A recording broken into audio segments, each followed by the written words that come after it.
एक गांव में एक रामू नाम का आदमी रहता था, जो राम नाम का जाप करता था। धीरे धीरे वह काफी बूढ़ा हो चला था, इसलिए एक ही कमरे में पड़ा रहता था। जब भी उसे शौच आदि स्नान के लिए जाना होता था, तो वह अपने बेटों को आवाज लगाता था और बेटे ले जाते थे। फिर धीरे धीरे कुछ दिन बाद आवाज लगाने पर भी बेटे बाहर नहीं आते थे और कभी कभी ही आते थे और रात को तो आते भी नहीं थे। इस दौरान वह कभी गंदे बिस्तर पर ही रात बिता दिया करते थे। ज्यादा बूढ़ा होने की वजह से वह उन्हें रात को कम दिखाई भी देने लगा था। एक दिन रात को निर्मित होने के लिए जैसे ही उन्होंने आवाज लगाई, तो तुरंत एक लड़का आता है और बड़े ही कोमल हाथों से निवृत्त कराता है। अब यह रोज का नियम हो गया था।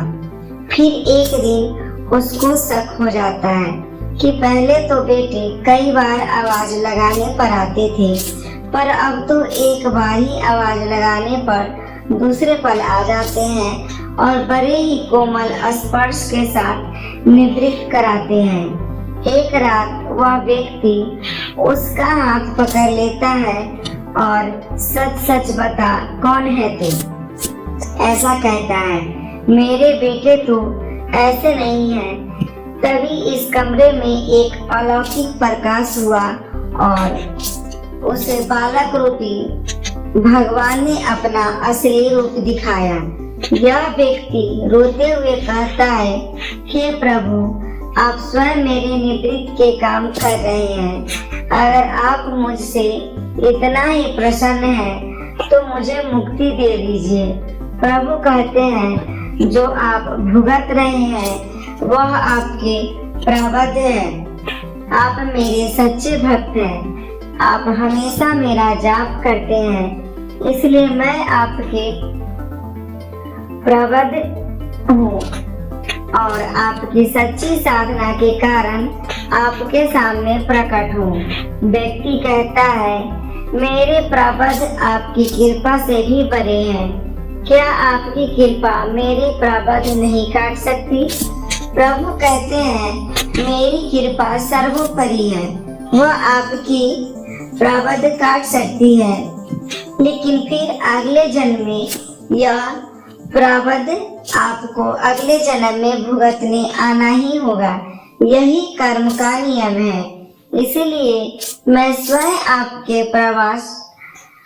प्रारब्ध अपने हाथों से कटवाकर आपको मुक्ति दिलाना चाहता हूँ।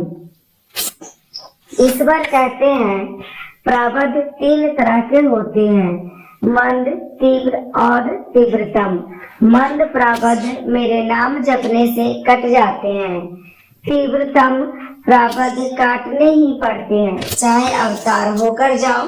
लेकिन जो हर समय श्रद्धा और विश्वास से मुझे जपते हैं, उनके प्रारब्ध मैं साथ में रहकर स्वयं कटवाता हूँ और तीव्रता एहसास नहीं होने देता।